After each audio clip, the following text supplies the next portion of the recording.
What's up? This is Rebel Radio. What up? What up? This is DJ Newmark. This is Peanut Butter Wolf. It's your boy. It's okay. Keep checking out Rebel Radio. Rebel Radio. This is Rebel Radio. We're in the place right here. Rebel Radio is going down. Would you say Rebel Radio? Oh, wait. Let's do it again. Rebel Radio. What's up, Rebels? Welcome back to Rebel Radio. I'm your host, Josh Levine, and my guest today is Mark Sperling. He is an important connector in the world of action sports and youth culture. Mark's the founder of Group Y, which are events happening all over Southern California, and I think in other places too, where he brings speakers who are experts in youth marketing to talk about what they do. There's also a lot of Group Y content you can find online. He was also the programmer of Complex Conversations, which was, I think, a really interesting part of ComplexCon last year. And he does the Agenda Emerge series as part of the Agenda Fashion Trade Show. So Mark's going to give us some of the lessons he learned working for Tony Hawk, helping to launch the Warped Tour and his marketing role at Red Bull.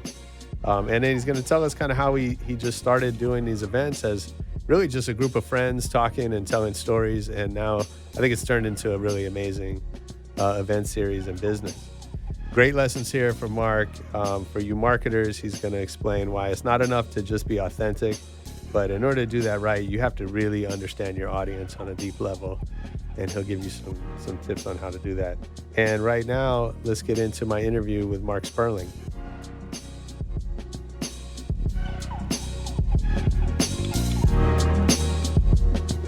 I want to do this a little bit different because, I do want to kind of dig into your journey as an entrepreneur, but I also think I just want to learn from you. I think you have some really interesting stuff to teach because you've had this amazing career that spans not only music, but action sports and events and kind of the breadth of what we'd consider youth culture in ways that a lot of people haven't kind of been involved in as many parts of that as you have.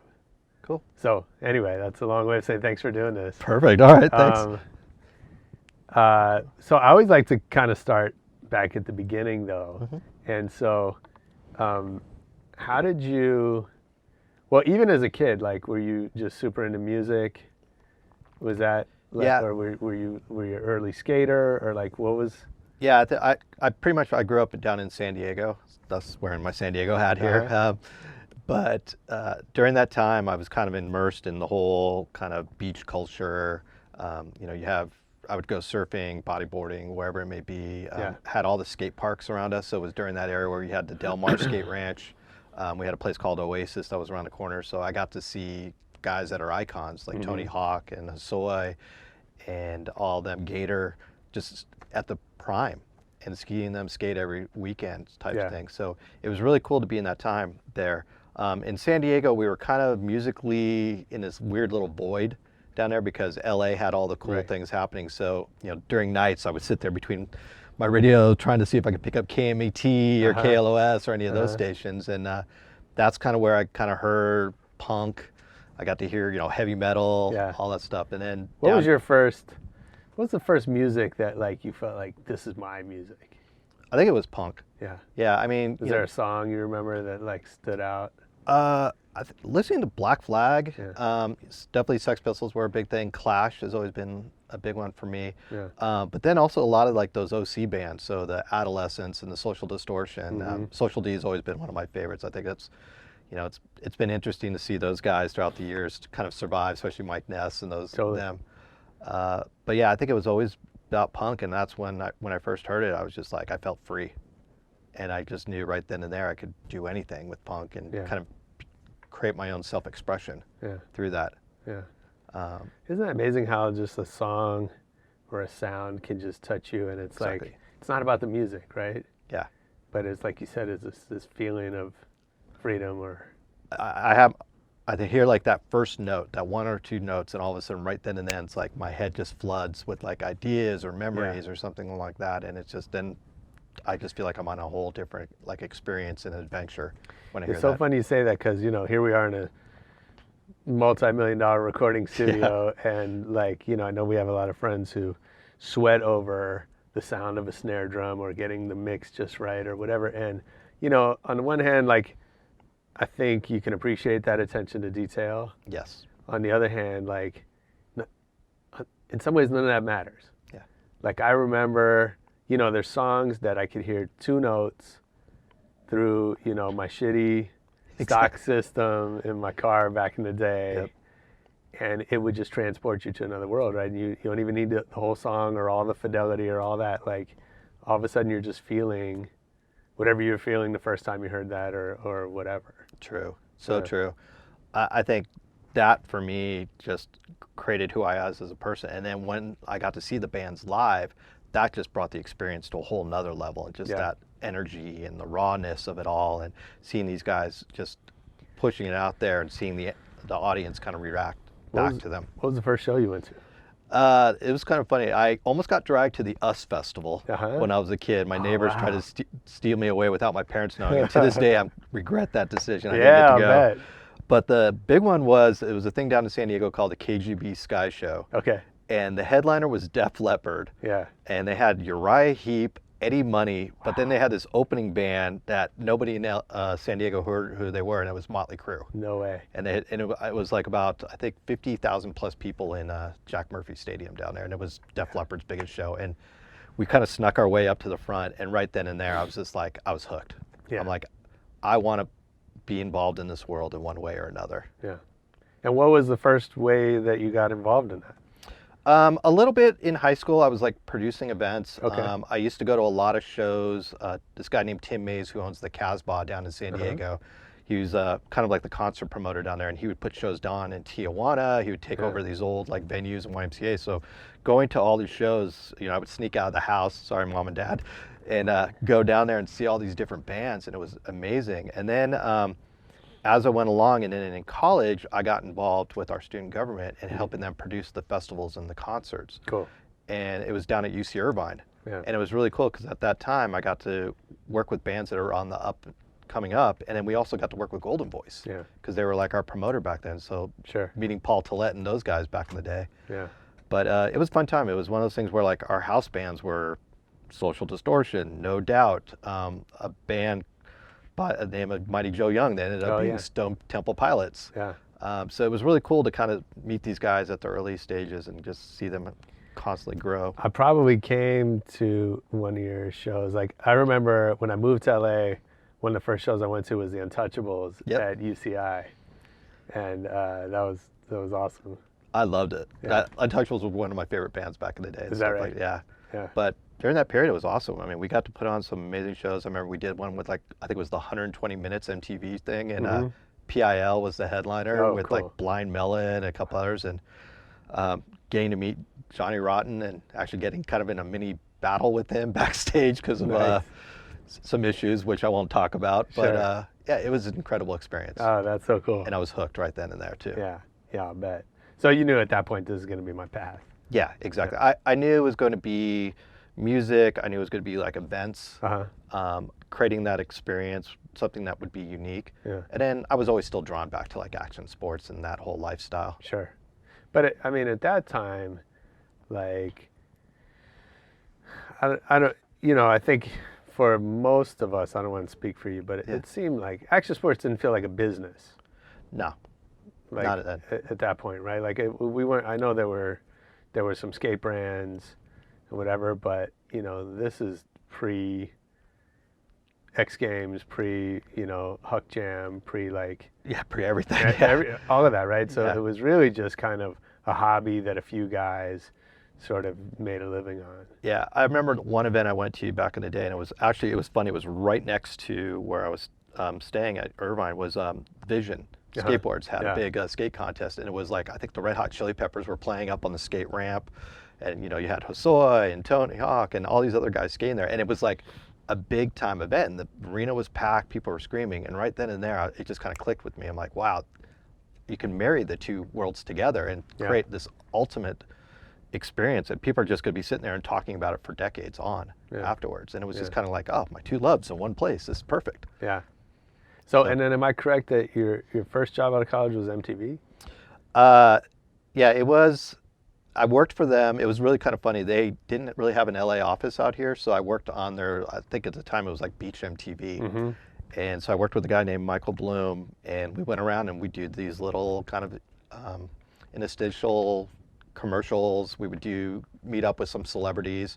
I remember one of the first ones I did was with Will Smith and Jazzy Jeff, yeah. And so meeting those two guys back when it was like the show was just kind of in its prime. And That's cool. yeah, so we would do these little things, and then eventually MTV started growing out here on the West Coast. Right. And yeah, so it was fun. It was kind of cool to see how the behind the scenes on doing TV production. So what was the feeling like? We're about the same age, and I got into the music business during college, and right after, and I remember this feeling in LA, especially like in LA in the hip hop scene, that like there was no stopping us. Yeah. Right. Like things were just gonna keep getting bigger for everybody. Guys that I knew were going from like interns to, stars or executives, felt like overnight or whatever, right? Yeah. Like all that stuff was happening, and the music was getting bigger, and just the whole culture was just growing so quickly that you really felt like you were part of something.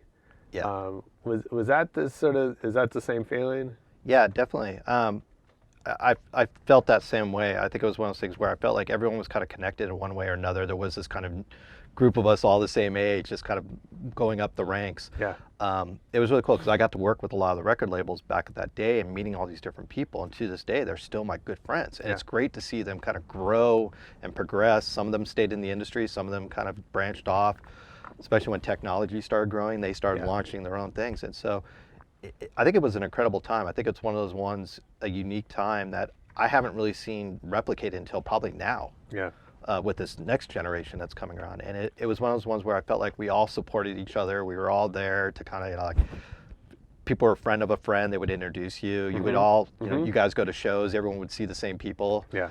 We go to South by Southwest, and back at that time it was only about music. Right. And it was all of us just going to see the bands that we loved. Yeah. So you said that you're seeing that again now. Like, where do you see that happening? I think I see it a lot in streetwear. I see it a lot in technology, especially up in the Bay Area, even down here in LA, in kind of that whole Silicon Beach community. I see people that kind of started off together. Maybe they worked at a bigger company. They were at a lower level position, and they branched off and did their own thing. And so I love that. I love seeing that kind of joint community kind of forming, and then everyone kind of helps each other succeed on in life, much like it was for us when we all started out. Absolutely. Yeah. So what's the biggest lesson you took from MTV? I think it was just having an open mind, really, and really kind of enjoying the experience that you're in, and don't be surprised on who you meet. And I think the other part too is when you meet celebrities, they're just like you. Right. As long as you're yourself with them, they're going to be the same way back. And I think that's one of those things, like, I never would put these people on pedestals from that point forward. And was there a moment where you got that? Like, was there? I think it was actually meeting Will Smith. Yeah. Yeah. Out of all people, it was kind of random. He was super cool, super down to earth, and it's like he didn't have any bodyguards with him really, and he was just being himself. So thanks, Will. Appreciate it. Learned a big life lesson. Will listens to the show, so cool. He'll definitely hear that. That's really cool. Yeah. So, and I'm glad I learned that experience, because later on in life, I would get to meet, in my line of work, I would get to work with people that I looked up to, musicians, actors, celebrities in one way or another, and I just would treat them the same way that I would expect them to treat me back. Yeah. So then I know you spent a bunch of time working with Tony Hawk. Yeah. That was a fun one. That was, we had this idea in our head, a lot of us, that how we can bring together all these different sports. And throughout the years, I've worked for a number of different companies. I worked for Transworld Skateboarding Magazine, doing their events marketing. And so I got to see the ebb and flow of how the industry goes. And I think it was really cool to work with Tony, because I looked up to him, even though he was only about a year or two older than me. I looked up to him since I was, 15 years old or 14 years old. And to finally get to work with him, a friend of mine, Carl Harris, brought me on board.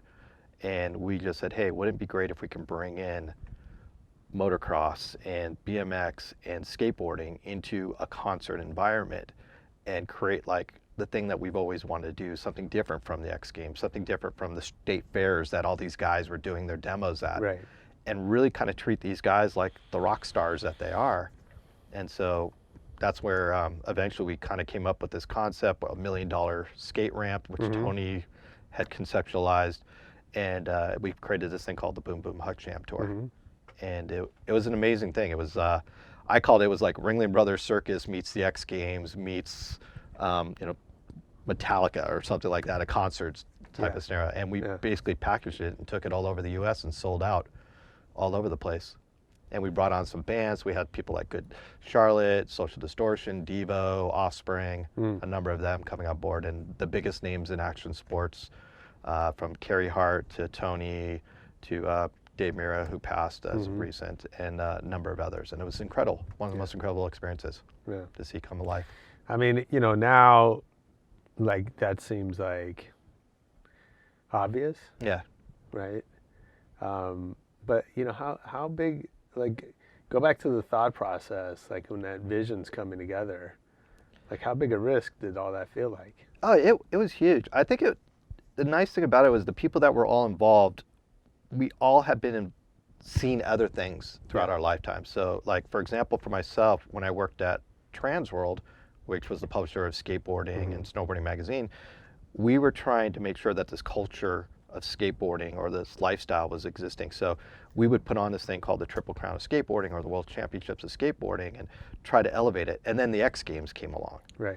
And the X Games was so much about the competition side of things. So for us to kind of go about this, we knew it was going to be a huge risk. And it was funny, we partnered with Jim Gierno, who at the time was the manager for No Doubt and Social Distortion and such. And so, we're like, okay, well, we have somebody from the music world helping us. Right. And so he understands how so to do touring. Concert. Yeah. Right. He knew all the promoters and all this stuff. And so I was kind of brought on board to do more of the marketing and the promotion aspect of it and bringing on the sponsors. And it was scary. I mean, it was one of those things I remember calling up promoters and trying to explain to them, like, how do you package this? I'm like, okay, pretend this is like a circus.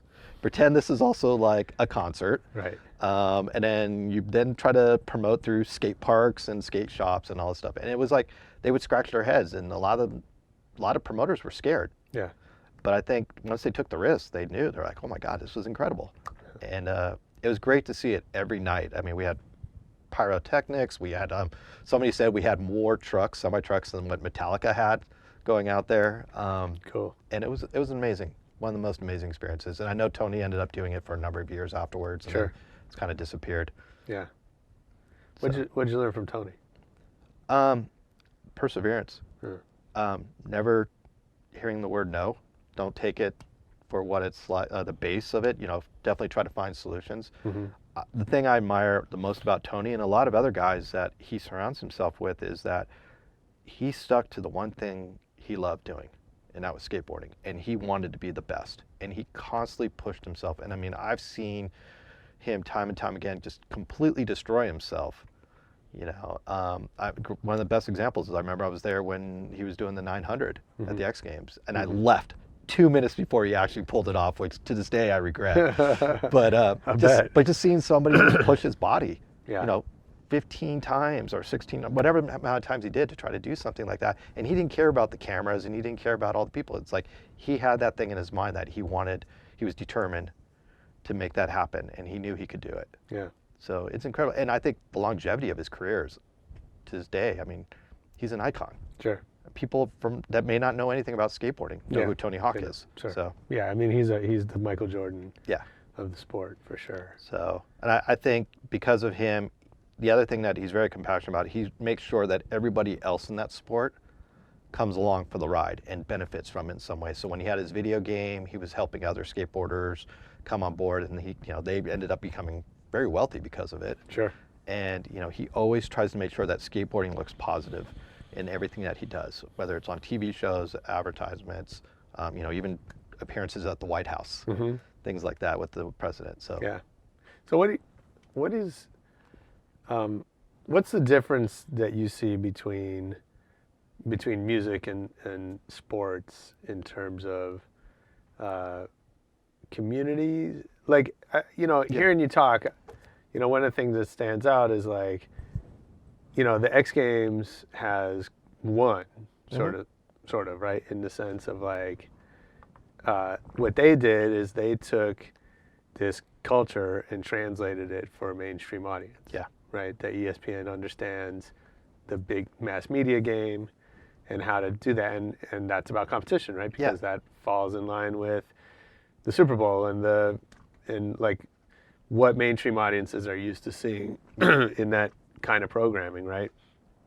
And so, I guess what I wonder, I guess I've jumped onto another question, but I wonder like, how much, when that happens, like how much of the culture survives versus it just becoming, another mainstream sport or entertainment activity? I mean, I remember when, like, for example, when the X Games came along, and I was in some of those initial meetings when ESPN came to us when I was at Transworld and said, hey, we got this amazing concept. We're going to do skateboarding. We're going to do this and that.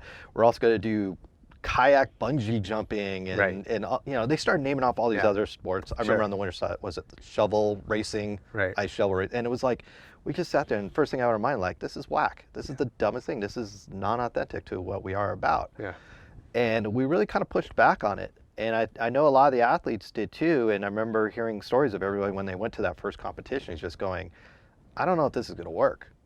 This is kind of hokey and the course looks stupid and the colors. And so, but I think eventually over time, I give credit to ESPN for actually eventually listening to the athletes, having the athletes have a little bit more say. It took some time because I know ESPN really treated it like it was a made for TV type of event. And it did a lot of great things. I mean, it helped out so many of the athletes and such. As for, did it take away from the culture? I don't think that will ever happen. I think these sports and the people that are involved in it, regardless of what sport it is, it's who they are. They're passionate about it. They live it. They breathe it every day. Yeah. They don't care if it is on TV. They don't care if there's thousands and thousands of posers out there trying to pretend they're skateboarding and wearing Thrasher shirts everywhere. Stuff. People are going to love it and do it. And so there are some that cared about it. And it was interesting because at a time I felt like the only people that really cared about watching these athletes on the X Games were the brands that sponsored the athletes and, Joe Schmo out in the middle of Omaha who maybe was disconnected, or the funniest was being on an airplane and sitting next to somebody and kind of explaining my job. It was like a grandmother, and she goes, oh, I know who Tony Hawk is. I saw him on the X Games. Yeah. And right then and there went, oh my God, all right. Yeah.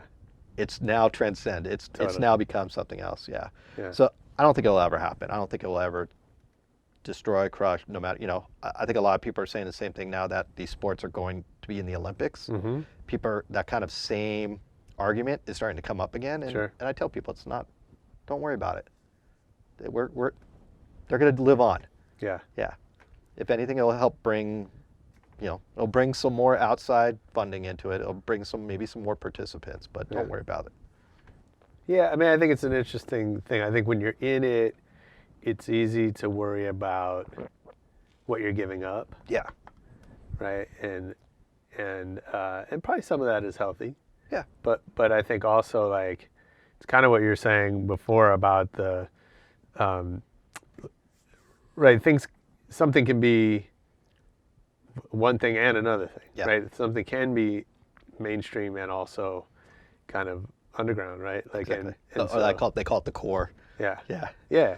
So totally, right? Yeah. But I mean, I've heard the argument time and time again, whenever there has been some people feel like that are kind of passionate about that sport, they see this adversity coming in. Right. So I remember when Nike, a lot of people like, oh, Nike's coming into skateboarding and that's the end of it. I'm like, people don't realize Nike's come into the sport 7 or 8 times and they failed miserably every time. And they finally listened and finally did something right, and they're helping actually. So let's jump to that. Like, what are brands? I know now, and I want to talk about Group Y and everything you're doing, but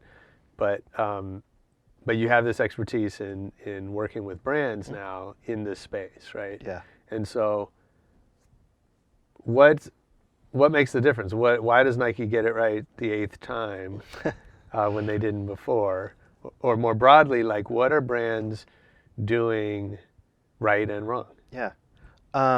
You know, I've been very fortunate to work with some amazing brands throughout the years, and it's been, it got to the point where I got to kind of pick which ones I did want to work with just based upon conversations having with them, seeing the direction they were going. So with that, I think the first and foremost, I see the brands that succeed are the ones that listen. They're not going into it going, okay, we need to meet this bottom line. We need to meet these objectives.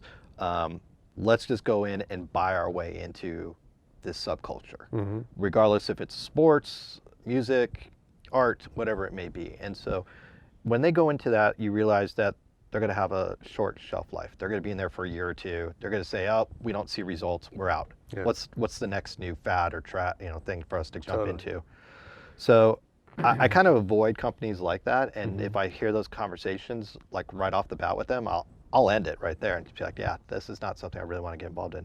The ones that do succeed, like I mentioned, are the ones that listen. They're the ones that like actually go back and maybe talk to their own employees, talk to their customers, get the feedback of their retailers, and find out what is really going on. And then finding out exactly what works and what doesn't work. Finding out what are some of the challenges that are going on out there.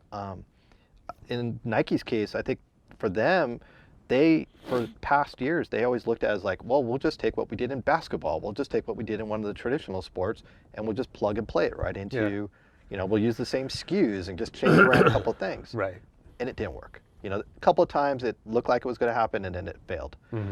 I think when they finally got it right is when they actually did start listening to the retailers. They started listening to the skaters. They actually started talking to people within that world. And, they changed the product specifically based upon the athlete's needs. They went to the retailers, and retailers were saying, hey, look, we're faltering right now. We're having a hard time. We're not having, we have a lot of competition from some of the big box stores or the Amazons of the world. So, Nike comes along and creates these kind of special limited edition runs for some of these shops, and selling out that limited run pays for these shops' rents for a number of months and kept the doors open. So, I felt like they gave a lot back to the community. I knew there was a huge backlash within the skate community, for example, from that. And so I give kudos to those guys. I really believe Nike did a great job. It's really unbelievable to see like that's the one segment now that's actually gone on, become its own thing, Nike SB, and it survived all the other attempts that they did in some of the other sports. Right. So it's really cool to see that. It's funny to see some of the other skate brands, some of the other skate shoe brands sit there and point fingers and go, well, Nike should not be in this sport. Right. But yet you're seeing their business starting to falter because they weren't nimble enough. They weren't listening enough. So I give credit to them, and then there's brands like Vans who have gone up and down throughout the years. I mean, it was awesome to kind of see them go through this kind of path, this course. I mean, I've been involved with Vans in one way or another throughout the years. Sure. Either helping them produce their events or being involved with them with the beginning of the Warped Tour and such. And so seeing that the people there and the dynamic and really kind of just going back to their roots and realizing that, like, why do we need to change ourselves to be something we're not? Let's just go back to who we are, how we started, go back to our community, help the community, help the people that supported us from day one, and go from there. And it's like, I think the other day I heard they were the #1 VF brand under that umbrella, beating out North Face and some of these other larger name brands. And so congrats to them. I mean, it's unbelievable. But the second part of that question, though, is I feel like there's a lot of brands out there that they're trying too hard. They're just not going about it. And I always keep using the word authenticity and authentic. And I know it's kind of like a buzzword, and I feel like everywhere I go, speakers at conferences use it. And everything's authentic. Yeah, and I joke around. I'm like, it's turning into a drinking game now. It's like, oh, here we go. He said it again. Totally. But there's no meaning behind it. And I feel like the one thing that a lot of brands outside of our industry could learn from within the music world and the action sports world is like how they can be authentic to the culture, how they can help support it, how they can, what is their true DNA when it comes to that. And so that's why when I work with a brand, I mean, I've worked with the Targets of the world and Tylenol and just some bizarre brands you would never think would want to get involved more in the youth culture. And working with them, that's one of the first things I tell them. So like, let's talk about that. Like, what is Let me figure it out. Okay. So, what does authentic mean in that context, right? Because I think it's easy, we sort of know it when it's missing, Yep. right? But, I've spent a lot of time talking with brands, and I think most of them, if you kind of get down to what they want, it's just to sell more shit. Of course. Right. And Yeah. so that's their authentic Yeah. truth, right? Is like, we need to hit some numbers. Yep. And so, so what does that mean? Like for a brand to sort of be authentic in how they approach action sports or music? Yeah, it's funny. It's, as I started kind of diving more and more into this kind of topic, and I'll give a backstory here in a minute about that, but it's really something that's very subjective. Yeah. Nobody has a clear answer on exactly what authentic Right. is. Every time I kind of throw that question out to the universe and ask so many different people, leaders in their space or something like that, they each have their own definition to it. And I think that's what's really unique about it. It's really exciting. It's because people view this in their own lens, in their Right. own way. So when it comes to a brand, it's not just a one particular thing. Of course, the ultimate goal is to sell more product. I mean, I think that's the only way they're going to survive. Sure. But I kind of tell people, like, let's reverse engineer it a little bit. Let's go back and let's look at it from who are you really trying to go after? What does their day-to-day life look like? What do they love to do? What are their passions? Are they on social media and things like that? And then from there, find out, does that make sense to what the brand is about? Right. I look at a lot of those, CPG type companies, all the products and, a Slim Jims of the world and stuff like that, and them trying to go after this customer. And, Right. 1 minute they're pretending to be one thing, and then the next minute they're another thing. And it's like, consumers and kids, they can see right through that Yeah. in a heartbeat. Yeah. And so I feel like a lot of them, it's like, you have to just go back, understand it, study it, spend a little bit of time, because you can only do it right the first time. Yeah. And we've seen it time again. When I worked at, I had the good fortune of working at Red Bull and managing their kind of national partnership. So in that role, I got to see how the brand works as a whole and seeing all the different segments of it. But the other part of it was I went out and met with a number of CEOs and CMOs of Fortune 500 brands to see how we could work with them. And it was in almost 90% of the conversations, they would all say to me, like, we spend $500,000, millions of dollars, whatever it may be, 7 figures, to try to go after the same audience that maybe Red Bull was getting, that elusive audience and that elusive demographic. And they would sit there and they said they failed time and time again, and they couldn't understand why. They're like, we throw so much research and money and advertising and sponsoring events and this and that. We don't get it. Why do you guys succeed? What's your secret sauce? And it was one of those things, I'm like, well, it's not really a secret sauce. It's just we live and breathe that lifestyle. We surround ourselves with the right people to be a part of it. And we always are trying to innovate ourselves. We're always trying to figure out ways how to kind of push the boundaries and make some things more unique and special and incredible experience for that end consumer. Yeah, I mean, when I get that, and Red Bull's I think it's the best brand in the world. I don't drink energy drinks, right? So, but I have tremendous respect for what Red Bull means in so many different communities. And what I've taken from watching them and talking to people is that they are willing to. It's kind of what you're saying about Tony. Like, they work harder than everyone else. They don't spend more than everyone. No. Yeah. Right. But they work harder in terms of like people taking time out of their lives, away from their desks and families and whatever, to go out and be in these communities. Exactly. Right. And spend time on the weekend at an event and, and listen and really, be part of all that. Yeah. And I think that's the part that the CPG folks, as a rule, like your average marketer, just won't do that. Yeah. It's not part of their why they got into that business. Exactly. Right.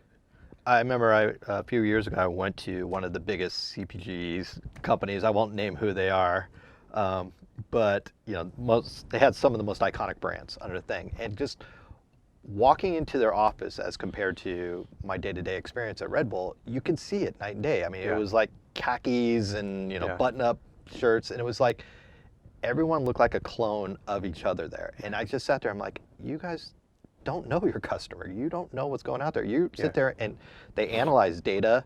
They look over spreadsheets. They kind of get their feedback from all the key major shopping stores or whatever it may be, chains.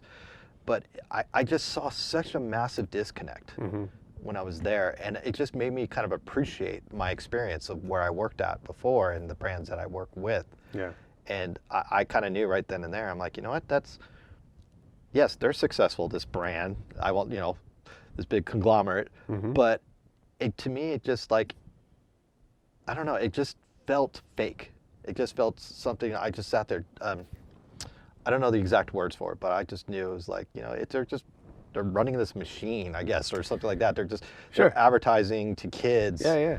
But you can tell it's just at the end result, we want to sell more product. We want to sell more product. It's nothing beneficial back to that community or the kids or the consumers. Yeah, and I think you'll hear a lot of marketers I have just kind of say like, music doesn't sell this product, or I'm sure the same with sports, right? Yeah. Like that it's, the way I've heard it is not so much like that, therefore we shouldn't be involved, but more so that like the benefits are much more nuanced. Yeah. Right, which is really hard to put on a spreadsheet and deliver to a stakeholders report. Exactly. Or whatever, right? I had opportunity recently to meet Dan Ginsberg, who is former CEO of Red Bull. Yeah. And I asked him, all of a sudden I realized I had like burning questions to ask him, right? And I asked him, how do you do what you did at a company that big, that obviously has to have so much bureaucracy and so much, right, process and just all this stuff that comes with being a big company, and how are you able to push through like doing that many cool things which are obviously not going to be measurable? Yeah. Right. And he kind of said, we knew that, the way he said it was so much smarter than the way I can get it out, but it was like, he said, we knew that like you can't do good marketing when your first concern is ROI. Yeah. And to me, that's such like a fundamental issue that is, most marketers can just never get past that. Yeah. The one thing I took out of that experience was I was really blown away. Well, first of all, the culture there is very youthful. I mean, it was like, I felt like the oldest person there. Yeah. I'm like, great, I'm the gray hair walking around here, and I'm like, or as I joked around, I felt like it was Logan's Run. People remember the movie, I'm the old man, they're going to kill me off here at any given moment. But what was so exciting about it was all these people were in positions of empowerment, and they were told that, come up with the craziest idea. Don't think there's limitations. Don't worry about budget. Don't worry about what the end result, kind of what the end result would be but it was more about creating an experience or creating something memorable or creating something that's going to help people's lives. And it was unbelievable. And they really kind of pushed this mindset on everybody there. And, I felt like I was a bit jaded when I came in there because I worked in corporate world for so long, and I'm sitting there going, no, you can't do that. That's going to cost too much money, and this, that's not feasible. And to see the ideas come out of there were just mind-blowing. And these kids would come up with some incredible things. They start off with this thing where it's just very simplistic, and then if it made sense, they would try to grow it. Yeah. And from that, I mean, I think that's why people are so in awe from the outside seeing Red Bull. We're like, well, how do you have a guy jumping out from outer space and skydiving? That came from a basic idea that Felix came up with. Yeah. Or any one of the events. I think it was really cool to see that and see this kind of evolution occur there. And I see those people that started off there at Red Bull go on to amazing things. A lot of times I've also seen them challenged, because then they go out to the real world and realize that no other company can't get stuff done. Yeah, exactly. Yeah. They're not going to allow you to have that experience or allow you to go through that thought process. So I really give them kudos for that. And I think what's really unique about it too is now that they kind of moved into this media house model, this content thing, is to kind of see those same ideas that we did as events now evolve. And going back to the athletes or going back to some of their influential people or some of the musicians and say, what's the one thing you've always wanted to do? What's the project? Let's make it come to life. Yeah. And I think that's what's so incredible about a brand like that. And I've seen other brands try to replicate them, Sure. especially within that same energy drink space. Yeah, yeah. But I don't think there'll ever be another brand like that allows that. The only other company I ever thought about that ever did something like that was Swatch. Oh, wow. And I always felt like Swatch was like the precursor to Red Bull. Interesting. Because Swatch would sit there and make sure that they would go out and create these unbelievable, memorable experience back in the 80s and the 90s. Yeah. And they would take care of the athletes, they would take care of musicians, they would treat them all like first class, everything. And it was just, I thought, wow, this is incredible. And then they kind of faltered for one way or another, whatever the direction that they went. That's so funny you say that. I kind of forgot about that. Actually, so that was one of the first concerts I went to was the Fresh Fest. Yes. Which was there was the Swatch Watch Fest, Fresh Festival. And actually, at the time, I'd never heard of Swatch. I heard about the concert first. Yeah. And then all of a sudden, you start learning about that. So, so I want to. So what was why did you decide to go out on your own and start Group Y? I think it was just one of those things where, well, Group Y kind of came about organically. Yeah. And during that time, I always joke around. I think I've worked for almost every company you could possibly imagine. I think I've had like 50 jobs in my lifetime. And so people are like, oh, great, you're a job hopper. But there's positives, there's negatives to it also. And but I think it was at that time where, for me, I had this vast array of connections in so many different industries. And I sat there and went, well, how's the best way for me to utilize this? Also, I was getting a number of people going, hey, can you introduce me to so-and-so at this company? Of course. So whether it was like an action sports world, they're like, hey, I really want to get involved in the music world or the film world, or I want to meet somebody at this particular brand outside that culture, or vice versa. Yeah. And so it was getting to the point where there was just so many requests coming in, and I'm like, what's the best way for me to go about it? And then I realized there was like an education aspect. A lot of people that maybe started off in one industry, they were starting to jump into another industry, and they're like, oh my God, I don't have the skill sets for this, or I don't understand how this all works. So, so basically, Group Y came about organically about a little over 10 years ago. There was about 5 of us who all worked in entertainment or in action sports. We were all kind of executives or PR marketing directors. And we just said, hey, let's meet up one night away from the trade shows, away from all the other hubbub events that are out there, and just sit down, let's talk and figure out, what's going on with each other's lives, slow things down a little bit, maybe you can help me introduce me to so-and-so. And so from that, we're like, wow, this is a really cool experience. Let's do it again next month.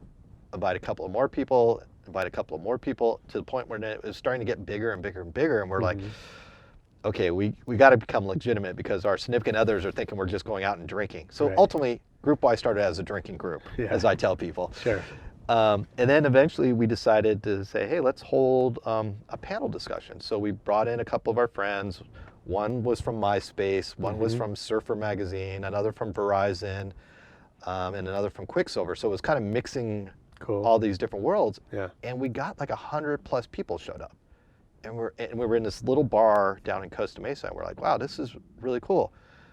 And we were kind of baffled why there wasn't really something like that already in our kind of different spheres. Yeah.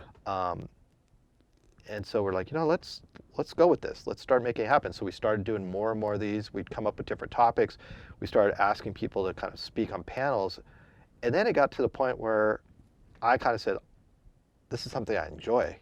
I think the 5 of us that started, we all kind of came into it not knowing what we were getting ourselves into. Yeah. But also at the same time, we're like, well, this is what I can get out of it. So you were working another job at the time. Yeah. Yeah. We were all having our own full-time jobs. So there wasn't really, as of 6 months ago, I always treated this like a hobby. It was never really like a full-time thing to me.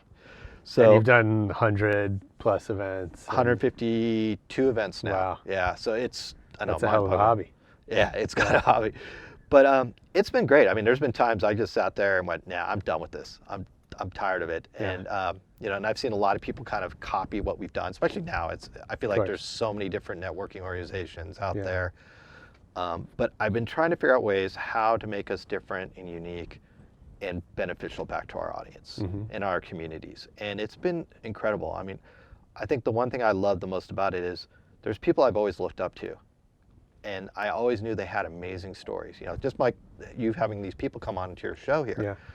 And I don't feel like they have a platform for them to talk about their life experiences and what they learned and what maybe their brand is doing. Yeah. And a lot of times, you know, people like to talk. They want to say that kind of stuff. So you're kind of playing up a little bit on their ego there. Yeah. But that you realize that there's an audience out there that wants to hear it and wants to listen to them and take something away from it. Absolutely. So So you talk about, you know, almost giving up or being done with it a few times. So what's been the hardest day or hardest thing, and what did you do to pull yourself out of that? You know, I constantly doubt myself. I guess it's always that self-esteem type thing. And I sit there and go, why am I doing this? Am I really getting anything out of this? You know, I think with Group Y, it was never about the money. It was never about prestige. It was just more about, for me, I always love giving back. Yeah.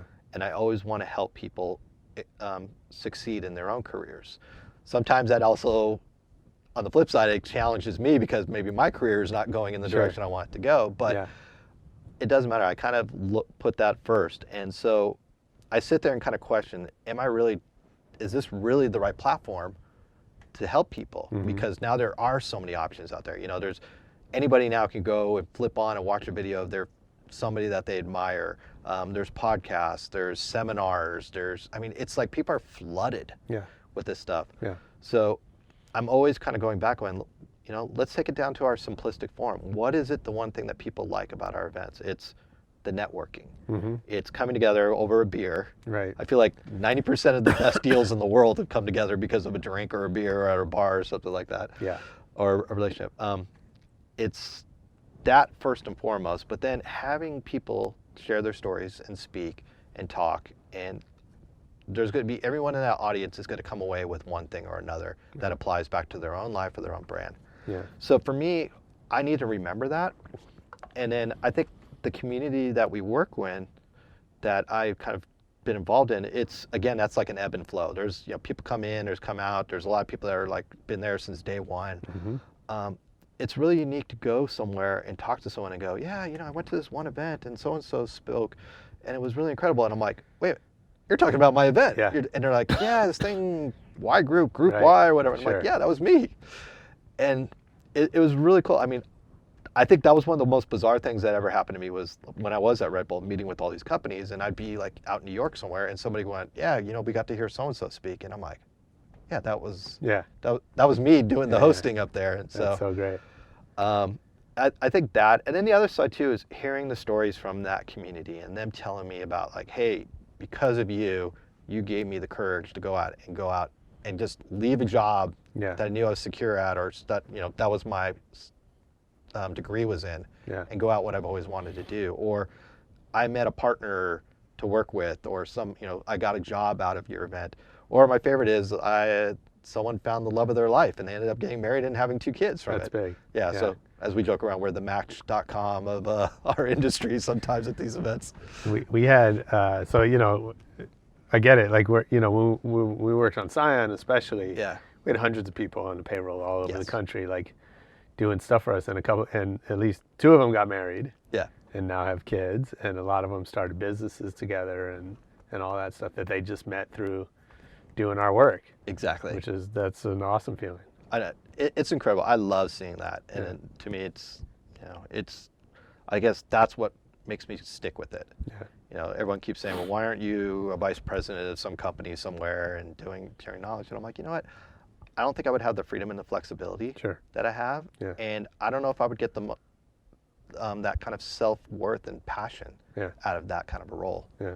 So this being in Group Y allows me to do what I love. It allows me to kind of be involved with brands or people that I would like to work with. It allows me to still be involved in the music world or sports, or like, hey, you know what? Content creation is really cool. Let's go look in that world. Yeah. Technology is really unique. And so I think That's that's cool. to me where it allows me that flexibility. Yeah. All right. Well, before they kick us out of here, Okay. I have a little speed round that I want to go through. So, Yeah. go back to that 18-year-old Mark and give him one piece of advice. Life will definitely have its challenges. Yeah. Everything that you thought was set in stone will definitely change and flip around. I think don't go follow the straight path. Push yourself. Go to the extremes. Yeah. Because I think sometimes that's where you find yourself and what you're truly about is when you challenge yourself to the absolute limits, and you may be feeling fear and you're scared out of your mind, but you're going to come away from it a better person and having a better understanding of where your purpose is in life. Mm-hmm. Is there something you knew was true at that point that now you know is wrong? Yeah. I think, maybe if I had stuck to one thing and one thing only, Never know, right? yeah, you never know. Yeah, Yeah. you never know. I've had my ups and downs Yeah. like any other person. And Sure. I sit there and self-doubt myself all the time and doubted, was this the right thing to do? But I never once regret it. And I think the other thing too is grateful for the people that I've surrounded myself with, people that I've met, people that have helped me along the way. I've always appreciated it. And I think people don't take it or they take it for granted sometimes that happens. Sure. I think the other thing too is, you're going to meet people along on this journey of life, and you never know when you're going to meet them again. But I think for me, it's been very fortunate. Hopefully I treated them well in the beginning. Yeah. We had a mutual respect for each other, and it's fun to see them again later on in life, and then our paths reconnect, like you and I, maybe Yeah. in some respects, and Absolutely. people that we're associated with. Sure. Is there a talent that you always wished you'd had more of? Oh, jeez. I always wanted to be a musician. Oh, yeah. Yeah, and I can't play an instrument for the life of me. Maybe the clarinet, Have if you I tried? went back to that again. Oh, really? Oh, yeah, I've tried. I had drums, guitars, and all that. I just realized at some point in my life, I'm like, you know what? I'm better as the person behind the scenes in that world, and Sure. and watching the live experience. Yeah. But if you knew yeah. you could succeed at it, you'd go Yeah, up on stage. yeah. Yeah. I'd do it in a heartbeat. What would you play? Drums. Yeah. I love drums. Killer. So, That's awesome. yeah, So if I worked for you, if I was on the group wide team, yeah. what would I hear you say over and over? I would say, do what you love. Mm. If you have, I think the one thing I keep pushing to my team is be open, learn new skills, don't limit yourself. Mm-hmm.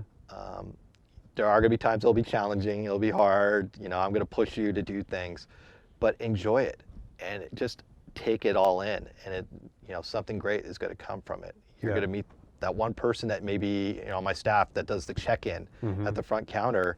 One day they're going to maybe get the job of their dreams Sure. because of somebody that they met there while checking in. And it's actually happened now, I think 5 or 6 Oh, wow. times.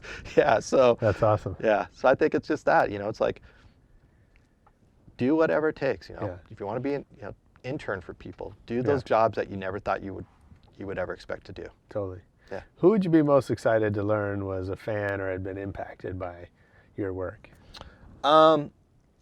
Actually, there was one person, and he kind of told me it a while ago, was Mark Echo. Oh, cool. Yeah. And That's big. yeah, and it was one of those things because I remember watching him start his career. I remember seeing him down in San Diego at the 432F show Yeah. that was across the street from ASR, and I actually have sure. a photo of him, and he tripped out when I told him that. But he's just somebody I've just really had a massive respect for Yeah. through over the years. And then I finally got to work with him. He got to speak at one of my events called Agenda Emerge. Mm-hmm. And he was just like, wow, this is cool, this is unique, this is great. And I'm sitting there going, this is a guy that's done everything. Right. And then I got to work with him again just recently with Complex Con Mm-hmm. and helping put together his vision for this thing called Complex Conversations. And it was like the TED Talk of our generation Yeah. that I thought. And it was Yeah. one of the most amazing experiences. So Totally. for him to kind of give me, kudos at one point, Yeah. I was like, it made my That's huge. heart, yeah. Yeah. So I have utmost respect for someone like him. Yeah, totally. I mean, he's done, he's taken what we all do and to the biggest stage possible. Exactly. And I think I told you this on the phone, but I was so impressed with Complex Con and specifically the conversations, because the rest of it you kind of expect. Yeah. Like some good music and some shopping and like cool art. Like, I mean, I think all of that was really well done, especially the art was amazing. So it's not to minimize that, but like the part that I wasn't expecting was that there would actually be like intelligent conversations happening as part of the program. And it was great. Yeah. I mean, it's kind of been fun to see things in my life where it's like I was involved in the first of type of thing. And it started off as one idea and then kind of grows and grows and grows. And so, I mean, complex conversations came out of what we did with Agenda Emerge, which came out of what I was doing with Group Y. Yeah. And so, and I've seen patterns like that throughout my life. Sure. Warped Tour came out of something that I worked on called Board Aid. That came out of going to the concerts and the vision contest and seeing that kind of stuff. Yeah, that's so cool. So it's kind of cool to see these things, that kind of the evolution of it, starting it from at the very beginning, and just you never know where it's going to go. Yeah. You never know the next step. And totally being a part of Complex Conversations was truly a dream of mine to be a part of that. Nice. So what's the last great book you read? Actually, I just finished it the other day. It was Tim Ferriss's book. Oh yeah. The Tools of a Titan. Oh, Tools of Titan. Yeah. I think I'm not really into all those self-help books, but I've been really impressed. That book was just amazing because there was so many different people in there that I respect or I may have not heard of, and just Tim going back and asking them about the day-to-day, like what are some of the things that helped you become who you are, the routines, what are your favorite books and things like that. And I mean, that was one of the very first times in a long time that I just sit there and took notes. Right. And now I'm actually going back to reading some of those books that those people's book. Yeah, nice. So very impressive. What movie have you seen the most in your life? Citizen Kane. Nice. Yes. I love it, every aspect of it. I've got that thing memorized. Orson Welles, I always thought was a genius. Yeah. I just really love look and feel the story behind it all. And, actually then going up to Hearst Castle and seeing, knowing about William Hearst and stuff like that, just kind of putting it back into perspective. But that one, and then Manchurian Candidate. Oh, that's another good one. The original one, yeah. Cool.